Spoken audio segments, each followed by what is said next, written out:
బాగున్నారనే బాగున్నానండి. ఇవాళ అరటికాయ కూర చేద్దాం అనుకుంటున్నాను. అరటికాయ నిమ్మకాయ పిండిన కూర చాలా చాలా బాగుంటుంది. సో అరటికాయ కూర చేద్దాం అనుకుంటున్నాను. సో ఫస్ట్ కొన్ని నీళ్ళల్లో బాగా కడిగేసుకుని చెక్కు తీసేసి వీటిని ఇలాగా ఇంత పెద్ద పెద్దగాను తరగాలి. తరిగేసుకుని కొన్ని నీళ్ళల్లో పసుపు వేసేసి ఉడకబెట్టేస్తాను. ఇవి కొంచెం ఉడికిపోయాక అప్పుడు మనం పోపులో వేసేసుకుందాం. చాలా చాలా బాగుంటుంది నిమ్మకాయ పిండింది. చింతపండు ఆవబెట్టి కూడా చేస్తారు. అది ఒకసారి నేను చేసినట్టున్నాను. సో ఇవాళ మాత్రం నేను నిమ్మకాయ పిండి చాలా ఈజీగా పోపు వేసేసుకుని నిమ్మకాయ పిండి వేయడమే. చాలా చాలా బాగుంటుంది, టేస్టీగా ఉంటుంది. ఓకేనా అండి?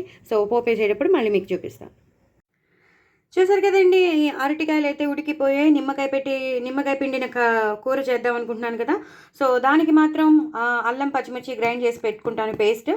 అది అలాగే ఉల్లిపాయలు, సన్నగా తరిగిన ఉల్లిపాయలు, పొడవుగా పచ్చిమిరపకాయలు. ఇన్ని పచ్చిమిరపకాయలు వేసినా సరే ఈ పచ్చిమిరపకాయలు అనేది పోపులో వేయాలి. అప్పుడే చాలా టేస్టీగా ఉంటుంది. అలాగే కరివేపాకు, కొత్తిమీర. సో ఇవి ఇంపార్టెంట్. ఎక్కువ కారం వేయరు, ఇంకా అంతా ఈ పచ్చిమిరపకాయల కారంతోనే ఉంటుంది కాబట్టి ఇంకా ఎండు కారం అనేది ఉండదు కాబట్టి సో ఇన్ని ఇలా అయితే వేయాలి. ఇది బాగా నూనెలో బాగా వేగిపోతాయి కదా, చాలా చాలా టేస్టీగా ఉంటాయి. సో మీకు ప్రొసీజర్ తెలిసిపోతుంది. ఫస్ట్ అయితే నేను దీన్ని గ్రైండ్ చేసి పెట్టుకుంటాను. గ్రైండ్ చేసేసాక మీకు మిగతా ప్రొసీజర్ చూపిస్తాను. సో బాండి పెట్టేసుకున్నానండి. ఇందాక నేను అరటికాయ ఫ్రై చేశాను. సో అరటికాయ ఫ్రై దాంట్లోనే నేను కూర చేసేస్తున్నాను. సో ఆవాలు, జీలకర్ర, ఎండుమిరపకాయలు వేసేసానండి. మినపప్పు, శనగపప్పు.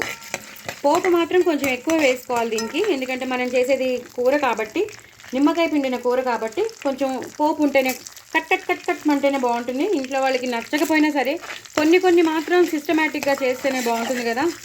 సో అందుకని నేను వేస్తున్నాను, పోపు వేస్తాను. అదే ఆవపెట్టిన కూరకు కూడా వేస్తాము. ఇలా నిమ్మకాయ పిండిన కూరకు కూడా పోపు వేస్తేనే బాగుంటుంది. హైలో పెట్టేసుకున్నానండి. బాగా వేగిపోవాలి ఇవి, మంచి కమ్మటి వాసన రావాలి. అప్పుడు కానీ మనం పచ్చిమిరపకాయలు కానీ ఉల్లిపాయలు కానీ వేయడానికి లేదు.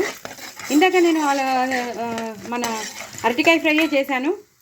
ఎంత వేరే కూరలు, ఆవబెట్టి కూరలు చేసినా, వెరైటీ కూర చేసినా అరటికాయతో అరటికాయ ఫ్రై అంటే చాలా ఇష్టం ఇంట్లో వాళ్ళకి. సో తప్పకుండా నేను చేస్తాను అరటికాయ ఫ్రై అనేది. 2 కూరలు ఉంటాయి. సో అరటికాయ ఫ్రై చేసేసాక ఆ బాండీలోనే నేను చేస్తున్నాను. దాని రెసిపీ కూడా నేను మీకు పంపిస్తున్నాను, షేర్ చేస్తున్నాను. తప్పకుండా చూడండి. నా ఛానల్ని సబ్స్క్రైబ్ చేసుకోండి, సపోర్ట్ చేయండి. కొత్త వాళ్ళు ఎవరైనా ఉంటే వాళ్ళు కూడా సబ్స్క్రైబ్ చేసుకోండి. ఎవరు సబ్స్క్రైబ్ చేసుకోకుండా చూస్తున్నారు, దయచేసి సబ్స్క్రైబ్ చేసుకుని అన్ని వీడియోస్ చూడండి. చాలా టేస్టీగా, చాలా ఈజీగా చేసుకునే రెసిపీస్ నేను మీకు చూపిస్తాను. సో బాగా వేగిపోయింది కదండి. ఇప్పుడు నేను ఇంకా ఎండు కారం వేయను, ఓన్లీ పచ్చిమిరపకాయలు. ఇందాక నేను మీకు చెప్పాను అల్లం పచ్చిమిర్చి గ్రైండ్ చేసుకుంటానని చెప్పాను కదా, అది కూడా నేను గ్రైండ్ చేసేసుకున్నాను. ఈ పచ్చిమిరపకాయలు బాగా వేగిపోయాక అప్పుడు మనం ఉల్లిపాయలు వేయాలి. కొంచెం హైలో పెట్టేసుకుందామండి. కొంచెం నూనె పడుతుంది, నూనె వేద్దాం. కొన్ని కూరల్లోకి పడుతుందండి, అప్పుడే బాగుంటుంది కూర కూడా. చూసారు కదా, బాగా వేగిపోతున్నాయి. మనం కొంచెం పసుపు వేసేసుకుందాం. ఆల్రెడీ అక్కడ బాండీలో పసుపు ఉన్నది కదా, అది కనిపిస్తుంది మనకి. సో కొంచెం ఇంగు కూడా వేసుకుందాం. ఇంగు వేస్తే చాలా బాగుంటుంది. సో ఇంగు వేసుకుందాం. అల్లం పచ్చిమిర్చి కూర కదా, సో ఇంగు వేసుకుంటే మంచి ఫ్లేవర్ వస్తూ ఉంటుంది. చూసారు కదా, పచ్చిమిరపకాయలు బాగా వేగిపోవాలి. ఎందుకంటే మనం కూర తినేటప్పుడు ఆ పచ్చిమిరపకాయలని మనం తినేస్తాం అనమాట. అసలు పక్కకు కూడా తీయము, అంత బాగుంటుంది. ఒకసారి వేగాక మీకు మళ్ళీ చూపిస్తాను. చూసారు కదండి, బాగా వేగిపోయి మంచిగా కలర్ వచ్చేసాయి కదా, అది తెల్లగా మంచిగా ఫ్రై అయిపోయినట్టు అనిపిస్తున్నాయి కదా. ఇప్పుడు మనం సన్నగా తరిగి పెట్టుకున్న ఉల్లిపాయలు వేసేద్దాం. నేను ఒక పెద్ద ఉల్లిపాయ వేసేసానండి. ఒకటేసారి తరిగేచ్చు కదా అని పెద్ద ఉల్లిపాయ వేసేసుకోవాలి. సన్నగా తరుక్కోవాలి. ఇలా పొడుగ్గా తరిగితేనే బాగుంటుంది. లేదా మాకు చిన్న ముక్కలే ఇష్టం అంటే మీరు అలా కూడా తరుక్కోవచ్చు, నో ప్రాబ్లం. అలా మొత్తానికి కూర అయితే మనకి టేస్టీగా ఉండాలి, అదే కదా. సో ఉల్లిపాయలు కూడా బాగా వేగిపోతూ ఉండాలండి. ఈ పోపులో ఈ పచ్చిమిరపకాయలతో ఈ ఉల్లిపాయలు బాగా వేగాలి. ఇప్పుడు మనం కొంచెం కరివేపాకు వేసేసుకుందాం. కరివేపాకు ఈజ్ మస్ట్ అండి. కరివేపాకు లేని అసలు ఈ కూర స్టార్ట్ చేయొద్దు. కరివేపాకు ఫ్లేవర్ వస్తూ, అల్లం పచ్చిమిర్చి ఫ్లేవర్ వస్తూ, ఆ ఉల్లిపాయలు వేగి, ఆ పచ్చిమిరపకాయలు వేసినవి, మన పోపు వేసినవి, ఇవన్నీ కలిపి ఆ కూరకి చాలా టేస్ట్ వస్తుంది. ఎందుకంటే మనం అల్లం పచ్చిమిర్చి పేస్ట్ కూడా ఇప్పుడు వేసేస్తాం కదా. ఇవి వేగిపోయాక మనం వేసేస్తాం. సో చాలా చాలా టేస్టీగా ఉంటుంది. కొంచెం వేగాలండి, చాలా కసకసమంటున్నాయి. కొంచెం వేగాక మీకు మళ్ళీ చూపిస్తాను. చూసారు కదండి, ఉల్లిపాయలు కూడా బాగా వేగిపోయాయి. మనం మంచిగా నూనె వేసుకున్నాం కాబట్టి బాగా వేగిపోయాయి. నేను మీడియంలో పెట్టుకున్నాను, కాసేపు హైలో పెట్టుకున్నాను, కాసేపు మీడియంలో పెట్టుకున్నాను. సో ఉల్లిపాయలు అనేవి బాగా వేగిపోయాయి. ఈ టైంలోనే మనం అల్లం పచ్చిమిర్చి పేస్ట్, మనం పచ్చిది గ్రైండ్ చేసాం కదా, అందుకని నేను అల్లం పచ్చిమిర్చి పేస్ట్ ఇప్పుడే వేసేస్తున్నాను. ఎందుకంటే బాగా పచ్చివాసన ఏమైనా ఉంటే పోతుందన్నమాట. మీరు ఎంత చేసుకున్నారో, నా కూరకి ఇది సరిపోతుందని నాకు తెలుసు కాబట్టి నేను మొత్తం వేసేస్తున్నాను.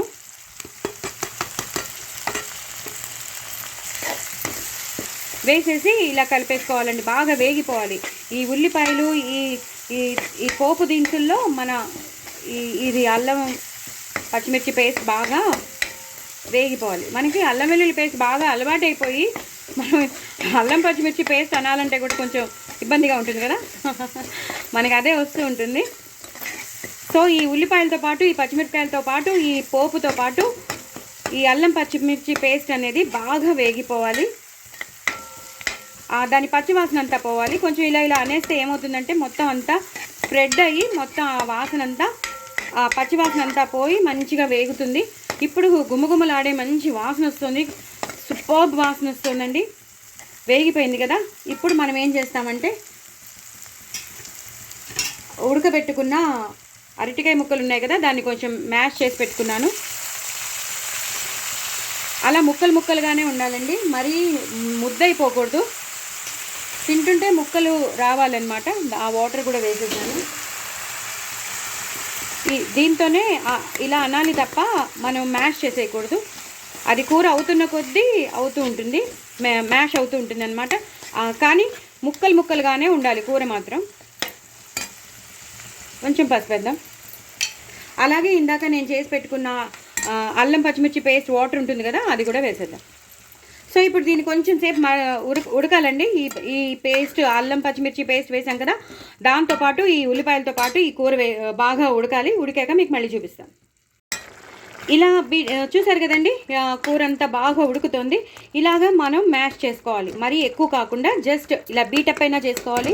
ఇలా బీటప్ చేసుకుంటే కూడా చిన్న చిన్న ముక్కలుగా అయిపోతుంది, మరీ ముక్కలుగా అవ్వద్దని చెప్పాను కదా. అంటే మనం తింటుంటే అరటికాయ కూర మనం తింటున్నామని రావాలి, కానీ అదేదో పేస్ట్ తింటున్నట్టు రాకూడదు. సో మంచి వాసన వస్తుంది. ఆ అల్లం పచ్చిమిర్చి పేస్ట్ వేసామేమో, ఇంకా ఉల్లిపాయల్లో ఆ పోపులో వేగిందేమో, నేను చెప్పలేనంత బాగుందండి నిజంగా. ఆ ఇంగు పోపు వాసన ఈ అరటికాయ వేసాక ఇంకా సూపర్బ్ అంటే సూపర్బ్. ఇప్పుడు ఇంకా ఏం వేసేద్దామండి. ఆవాలు మెంతుల పొడి, రోస్టెడ్ పౌడర్ నేను రీసెంట్గానే పంపించాను, అది వేసేసుకోండి కొంచెం. అలాగే రుచికి సరిపడా ఉప్పు వేసేసుకోండి. అలాగే జీలకర్ర ధనియాల పొడి, అది అంతే, ఇంకేం వేయక్కర్లేదండి. కారం కూడా వద్దని చెప్పాను కదా. అంతా ఈ ఎల్లోయిష్గానే ఉంటుంది కూర, ఎల్లోయిష్గానే ఉండాలి కూడా. నేను హైలో పెట్టేసుకున్నాను. సో మొత్తం అంతా కలిసిపోవాలి. ఉప్పు కానీ, మనం వేసిన ధనియాల జీలకర్ర పౌడర్ కానీ, ఆవాల మెంతుల పౌడర్ కానీ, రోస్టెడ్ది, ఇది బాగా ఇలా ఇలా ఇలా కలిపేసుకోవాలండి. అయిపోయింది కదా. ఇప్పుడు మనం కొత్తిమీర వేసేసుకుందాం. అలాగే కొంచెం కరివేపాకు కూడా వేసేసుకుందాం. లాస్ట్లోకి వచ్చేసాం కాబట్టి మొత్తం అంతా కలిసిపోవాలి. కొత్తిమీర కరివేపాకు మాత్రం తప్పకుండా తెప్పించుకున్నాకనే మీరు ఈ కూర మొదలు పెట్టండి.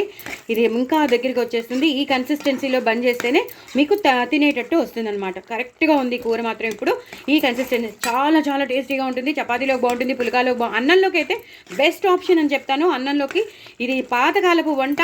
చాలా మెమరీస్ అన్నీ మీకు గుర్తుకొస్తూ ఉంటాయి. మన అమ్మమ్మలు బామ్మలు చేసినది చాలా చాలా బాగుంటుంది. ఇప్పుడు లాస్ట్ వచ్చండి, నేను స్టవ్ బంద్ చేసేసాను.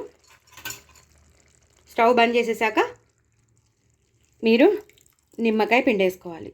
నేను చాలా పెద్ద నిమ్మకాయ డిప్ప తీసుకున్నాను. సో చాలా పెద్దది, చాలా జ్యూస్ వచ్చింది. అది కాస్త ఇలా కలిపేసుకోవాలి. అంతేనండి, కూర అయిపోయింది. చాలా చాలా టేస్టీ అయిన అరటికాయ నిమ్మకాయ పిండిన కూర చాలా చాలా బాగుంటుంది. ఇలాంటి వాటిల్లో బెల్లం వేసుకోకూడదు. ఆవ పెట్టిన దాంట్లోనే బెల్లం వేసుకోవాలి. ఇలా నిమ్మకాయ పిండిన దాంట్లో అస్సలు వేసుకోకూడదు. మనకు ఆ అల్లం పచ్చిమిర్చి ఫ్లేవర్ రావాలి, అలాగే పచ్చిమిరపకాయల ఫ్లేవరు అది బాగా ఎక్కువ ఎలివేట్ అవ్వాలంటే మాత్రం ఇలాగే చేసుకోవాలి. సూపర్బ్ అండి. నేను ఇంకొంచెం పిండేస్తాను, దాన్ని గట్టిగా అంటే వచ్చేస్తుంది. నేను మళ్ళీ తీసి దాన్ని పిండేస్తే వచ్చేస్తుంది. నేను అందుకే పెద్ద తీసుకున్నాను మీకు చూపించడానికనే. చాలా జ్యూస్ వచ్చింది. అయిపోయిందండి కూర. డూ ట్రై ఇట్ అండి. నా ఛానల్ మాత్రం సబ్స్క్రైబ్ చేసుకోవడం అసలు మర్చిపోద్ది. వెరీ వెరీ టేస్టీ అరటికాయ నిమ్మకాయ పిండిన కూర. సూపర్బ్ అండి, సూపర్బ్. నా ఛానల్ మాత్రం సబ్స్క్రైబ్ చేసుకోండి. బాయ్ అండి.